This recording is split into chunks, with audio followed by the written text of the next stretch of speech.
Bonjour, c'est Dr Asmani. Nous allons voir aujourd'hui dans le cours de sémiologie dermatologique les lésions cutanées élémentaires et secondaires.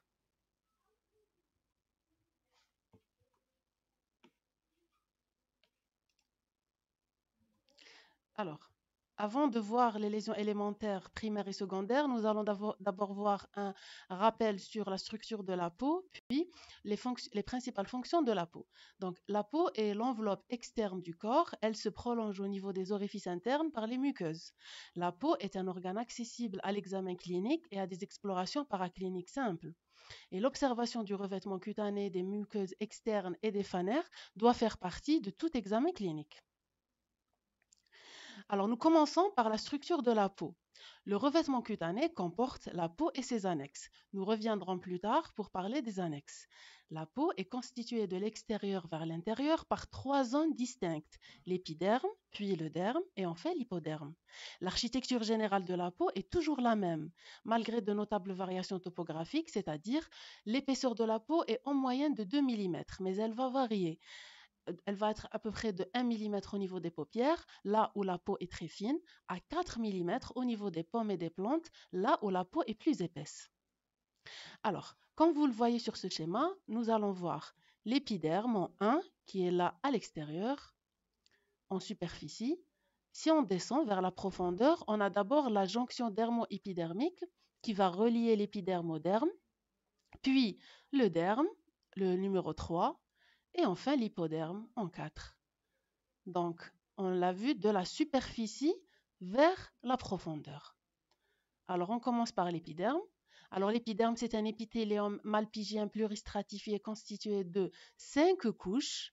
Donc, on va là commencer par la profondeur. On a la couche basale en 1. Au-dessus d'elle, on a la couche spineuse qui est aussi appelée couche du corps muqueux de Malpighi ou la couche épineuse. Au-dessus de cette dernière, on a la couche granuleuse. Puis, on a le stratum lucidum aussi appelé couche claire. Mais ce stratum lucidum ne sera pas toujours présent. Et puis, enfin, on a la couche cornée complètement en superficie. Et là, si vous devinez bien, on est au niveau du derme. D'accord? Voilà. Alors, nous commençons par la couche basale. La couche basale, c'est une couche de cellules cubiques ou cuboïdes, d'entre lesquelles quelques cellules claires qui sont les mélanocytes. C'est-à-dire, dans chaque couche, nous allons retrouver la population cellulaire prédominante qui sont les kératinocytes. Ce sont les mêmes au niveau des 5 couches. La différence, c'est qu'en fait, dans chaque couche, elles vont adopter une structure géométrique différente. Dans la couche basale, elles vont être cubiques et entre lesquelles on va retrouver les mélanocytes. Alors on continue. La couche épineuse ou couche du corps muqueux de Malpighi ou la couche spineuse, elle contient 3 à 10 couches de cellules. Et là, ces cellules, qui sont les kératinocytes encore une fois, elles sont polygonales et superposées. La couche granuleuse faite de 1 à 4 couches de cellules aplaties, toujours les kératinocytes qui là adoptent une forme aplatie. La couche claire, formée d'une seule assise de cellules très aplaties, mais comme vous le voyez là, on ne va pas la retrouver sur le schéma parce que comme je vous ai dit au départ, on ne la retrouve pas à chaque fois. Et puis la couche cornée, faite de 4 à 8 couches de cellules lamelleuses totalement anucléées. Alors, au niveau de la couche cornée, rappelez-vous de deux choses. Les cellules qui sont appelées kératinocytes, au niveau de la couche cornée, on va les appeler cornéocytes. Et ces cellules vont perdre leur noyau et elles sont anucléées. D'accord? Alors, voici les cellules qu'on retrouve les plus importantes de l'épiderme. Donc, on a les kératinocytes, population prépondérante, à peu près 70%. Et on a les mélanocytes qui vont s'intercaler entre les kératinocytes. Et là, vous avez le corps du mélanocyte, et là, c'est dendrites. Et regardez comment ils s'intercalent entre les kératinocytes. Et qu'est-ce qu'ils vont faire? En fait, le mélanocyte va produire la mélanine, et la mélanine va cheminer tout au long des dendrites, et elle va être transportée à côté des kératinocytes qui sont à côté donc de ces dendrites. Et c'est très important, on va y revenir tout à l'heure dans les fonctions de la peau. Et là, vous avez les cellules de l'ingérence qui sont les cellules de l'immunité, les cellules présentatrices d'antigènes. Alors, nous avons fini avec l'épiderme, nous passons au derme. Alors, le derme, il est formé de cellules qui sont peu nombreuses et clairsemées, qui sont les fibroblastes, les fibrocytes, les histiocytes et mastocytes, et aussi des fibres, les fibres conjonctives, les fibres élastiques et les fibres musculaires lisses. Et ces fibres forment la charpente, Et aussi, donc, dans le derme, on va retrouver la substance fondamentale. Donc, le derme est là, ce que vous voyez en 1, et vous avez deviné que là, c'est l'épiderme. D'accord? Voilà. Troisième couche, c'est l'hypoderme. Alors, l'hypoderme, c'est un tissu graisseux. Il contient ces lobules que vous voyez là, qui sont très bien définis, et entre lesquels, bon, ce sont des lobules remplis de cellules adipeuses, entre lesquelles on va avoir les travées conjonctivo-vasculaires. Alors, au départ, on a dit que le revêtement cutané était fait de la peau, qu'on vient de voir, et des annexes. Voici les annexes. En grande partie logées dans le derme, elles sont formées des glandes sudoripares, des glandes sébacées et des phanères. Et dans les phanères, on a les poils et les ongles. Alors, voici la glande sébacée qui est annexée donc qui s'abouche au niveau du poil. Et donc là, on va avoir le follicule pilosébacé, puisqu'on a les deux entités. D'accord? Et la glande sébacée est toujours annexée au poil, sauf au niveau des paumes des mains et des plantes des pieds. Et là, vous avez les glandes. Et donc, la glande sébacée, on rappelle qu'elle fabrique le sébum, et on reviendra vers son rôle tout à l'heure. Sinon, on a les glandes sudorales. Alors, les glandes sudorales, elles sont au nombre de 2. Il y a les glandes sudoripares apocrines et puis les écrines. Les apocrines, elles sont aussi annexées au poil, comme vous le voyez sur le schéma. Quant aux glandes sudoripares écrines, elles ne sont pas annexées au poil. Voilà. Et là, vous avez la tige du poil. Donc, nous passons maintenant. Voilà. Donc là, avant d'aller à l'angle, on va encore voir cet appareil pilosébacé ou le follicule pilosébacé. En fait, vous voyez là la tige pilaire. Et ce follicule, en fait, c'est une invagination dans l'épiderme. Et là, vous avez la gaine épithéliale externe et là, l'interne. Et là, on retrouve notre glande sébacée annexée et notre muscle arrecteur aussi annexé. Là, en bas, on a la papille folliculaire. Alors, on passe à l'angle. Donc, nous rappelons que dans les phanères, il y a le poil et l'angle. Et l'angle, le voici. Donc, on a l'angle, c'est ce qui recouvre la dernière phalange des ongles et des pieds et des orteils. Donc là, il est formé de la tablette inguéale. Là, on a l'épiderme, le derme. Là, la matrice. Et là, le lit inguéal. Et à un moment donné, la tablette inguéale va se séparer du lit inguéal. Et là, on va avoir l'hyponychium, qui est un épaississement épidermique. Et là, vous avez la phalange. Alors, nous venons de voir la structure de la peau avec l'épiderme, le derme et l'hypoderme. Nous avons vu qu'il y avait 5 couches dans l'épiderme, les annexes aussi très importants. Maintenant, nous allons passer aux principales fonctions de la peau qu'on va pouvoir un peu déduire par rapport à ce qu'on vient de voir. Alors, comme la peau est située à la limite du corps et du milieu extérieur, elle est prédestinée à permettre certains échanges entre ces deux milieux et à surtout assurer la protection du milieu interne contre un environnement extrêmement agressif. Alors, 4 principales fonctions. La première, c'est la protection mécanique. Elle est assurée par toutes les couches de la peau, mais essentiellement par la couche cornée et les dispositifs d'union des cellules malpighiennes. Rappelez-vous les kératinocytes qui sont à peu près 70% de la population cellulaire de l'épiderme. Vous rappelez combien ils étaient collés les uns aux autres et grâce à ça, ils forment une protection mécanique contre toutes les agressions qui puissent survenir.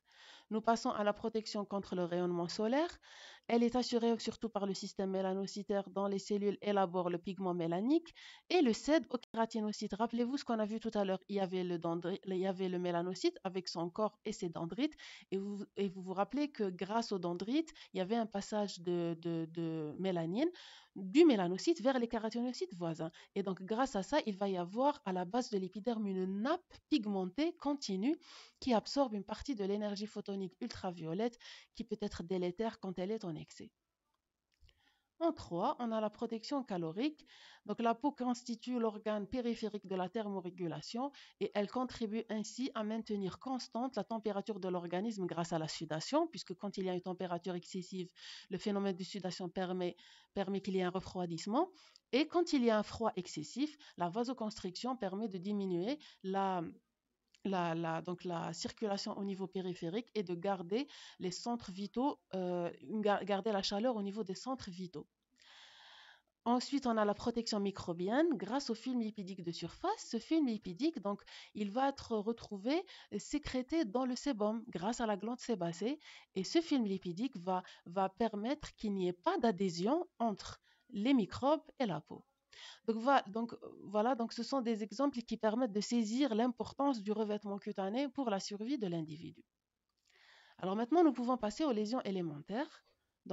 La sémiologie dermatologique a pour but de décrire les lésions élémentaires qui peuvent être soit primaires, qui traduisent le processus lésionnel initial, et les lésions secondaires qui représentent l'évolution du processus lésionnel initial. Alors, nous commençons par les primaires. Alors, les primaires, en fait, on va avoir les lésions primaires visibles non palpables, donc ça sera la macule ou la tache, et les lésions primaires palpables, soit de contenu solide, soit de contenu liquide. Donc, nous commençons par les lésions primaires visibles non palpables. Donc, c'est une lésion qu'on va voir mais qu'on ne pourra pas palper, qui est la macule. Donc, c'est une modification de la couleur de la peau sans altération épidermique ni infiltration palpable. Son aspect va varier en fonction de la couleur. Elle peut être rouge ou érythémateuse, pigmentaire et enfin achromique ou hypochromique. Nous commençons par la rouge. Comme sur cette photo chez ce petit enfant, donc ce que vous voyez là, c'est une macule érythémateuse, c'est un angiome plan, c'est une lésion congénitale de taille variable et qui va être chronique tout au long de la vie. Donc voilà, c'est une macule érythémateuse. Visible, non palpable. Alors, le purpura, c'est différent. C'est vrai que ce sont des macules érythémateuses, mais elles ne vont pas s'effacer à la vitropression. Alors, qu'est-ce que c'est que la vitropression? C'est le fait d'appliquer une lame de verre, donc soit bombée, soit plate, sur les lésions érythémateuses et qui va permettre de chasser le sang des vaisseaux. Si, quand on applique, la couleur rouge disparaît, ça veut dire que la lésion s'efface à la vitropression.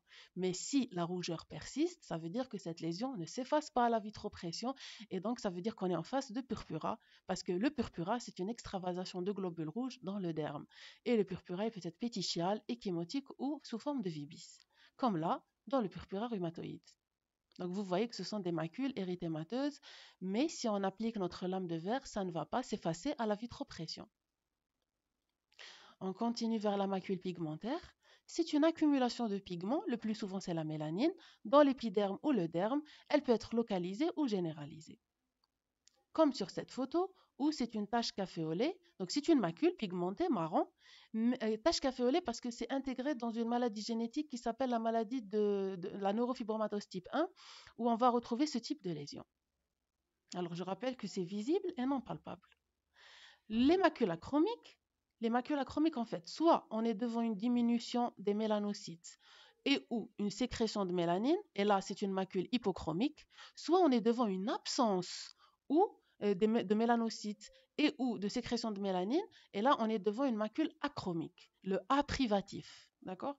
Donc voici une photo de vitiligo où là on est devant des macules achromiques. Et là, on est devant une photo de pityriasis versicolore où on est devant des macules hypochromiques. Le pityriasis versicolore étant une mycose due à Malassezia furfure. Alors, on vient de voir la macule qui est une lésion primaire visible, non palpable. Maintenant, nous allons passer aux lésions qui sont palpables. Mais nous allons commencer par celles qui sont palpables de contenu solide. La papule, c'est une levure solide inférieure ou égale à 1 cm de couleur variable. Sa surface peut être lisse, squameuse ou érosive. Nous reviendrons par la suite par rapport au squame. Comme dans le lichen plan, qui est une dermatose inflammatoire chronique, donc voici des papules petites et levures, voilà, de consistance solide, voilà. Et on continue avec la plaque. La plaque, c'est une lésion en relief plus étendue en surface qu'en hauteur, comme dans le syndrome de Sweet. Sa taille en général est supérieure à 1 cm, le syndrome de Sweet étant une dermatose neutrophilique. Donc ceci est une plaque. Le tubercule, c'est une lésion palpable avec peu ou sans relief, circonscrite et mobile par rapport à l'hypoderme. Elle a une évolution chronique et des séquelles cicatricielles. Et elle est intradermique. Donc voici le tubercule. Lésion palpable de contenu solide. Le nodule, c'est une masse palpable solide, ronde ou hémisphérique supérieure à 1 cm. Elle a une couleur normale ou érythémateuse et son évolution peut être aiguë, subaiguë ou chronique. Et c'est une infiltration dermique et ou de l'hypoderme. Comme le nodule de la sarcoïdose. La sarcoïdose qui est une granulomatose. C'est le fait qu'il y ait des formations de granulome soit uniquement au niveau de la peau, soit au niveau d'autres viscères. Et donc, ceci est un nodule. C'est une formation hémisphérique, en général supérieure à 1 cm de taille. Voilà, c'est un nodule. Et quand le nodule est de grande taille, eh bien, et qu'il est plus de 5 cm, là, il s'appelle nouure. Donc, c'est un nodule de grande taille. Et donc, il est peu saillant et à extension hypodermique. Comme dans l'érythème noueux, là, on va avoir les deux types. On va avoir notre nodule qui est là, ce que vous voyez là, et la nouure. Et vous voyez que c'est beaucoup plus étalé et que la taille est vraiment supérieure là à 5 cm. On continue avec les végétations. Ce sont des excroissances molles, filiformes, digitées ou lobulaires, ramifiées en chou-fleur, atteintes des muqueuses ou autour des orifices naturels surtout. Et c'est une prolifération exophytique de l'épiderme, souvent associée à un infiltrat cellulaire du derme. Alors, voici les végétations vénériennes qui sont de localisation génitale, d'origine virale et donc hautement transmissibles par voie sexuelle. Donc, elles ont un peu l'aspect de chou-fleur, comme vous le voyez. Et si sur les végétations, on a de la kératose, on va y revenir tout à l'heure, eh bien, végétation, quand elles sont recouvertes d'un enduit hyperkératosique corné, ça s'appelle verrucosité. Pardon. Et c'est un aspect corné, jaune grisâtre, comme la verrue vulgaire. Maintenant, nous allons entamer les lésions primaires, palpables, mais de contenu liquide. Il y en a 3, c'est simple. Il y a la vésicule, la bulle et la pustule. La vésicule, c'est une lésion en relief, moins de 3 mm, de contenu liquidien clair, sur peau saine ou érythémateuse. Donc ça, c'est une vésicule. Comme dans l'eczéma, ce sont des vésicules. Dans l'herpès simplex virus, voilà, vésicule. Dans la varicelle aussi.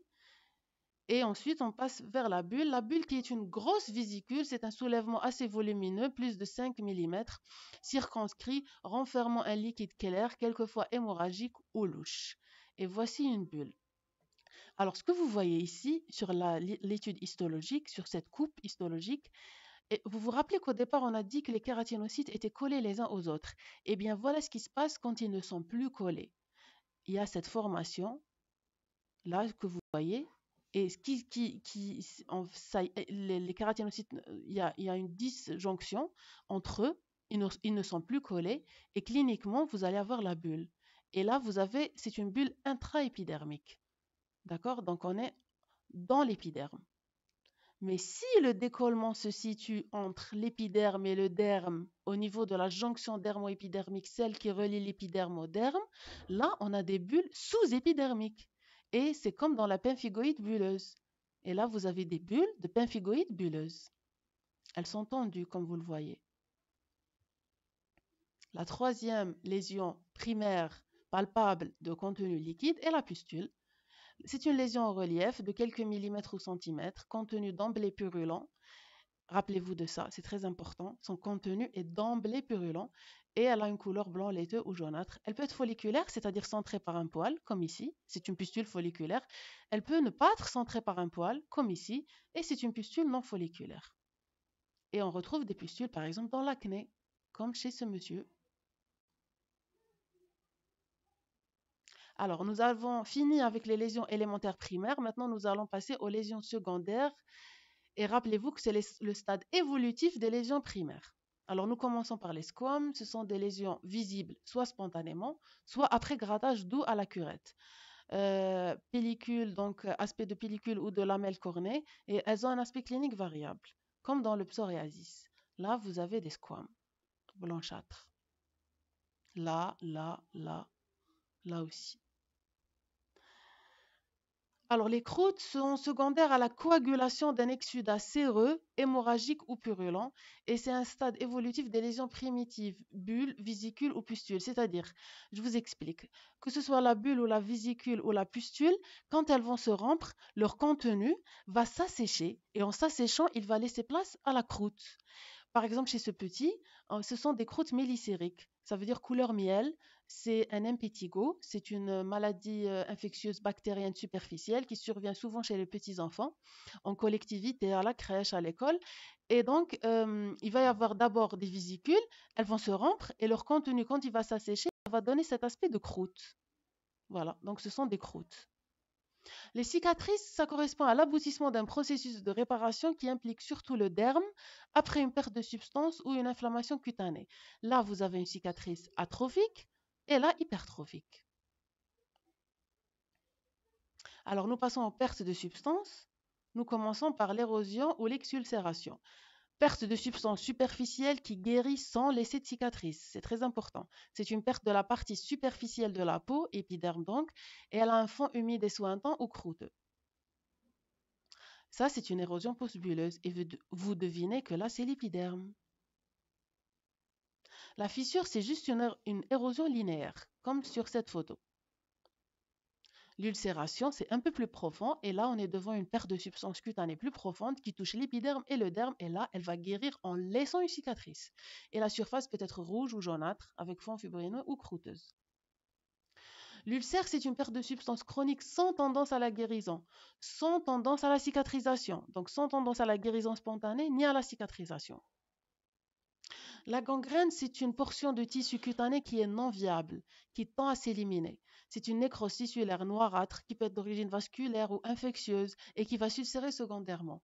Elle est précédée par un érythème avec cyanose dont la particularité est d'être froid à la palpation, comme sur cette photo. Donc, c'est l'aspect d'une gangrène. L'escar, c'est au niveau des points de pression. C'est une ischémie d'appui.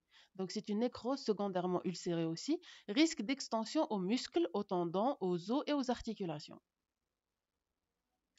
Alors, on va finir avec la kératose. Rappelez-vous, cette lésion qui était, quand elle s'associe aux végétations, devenait verrucosité.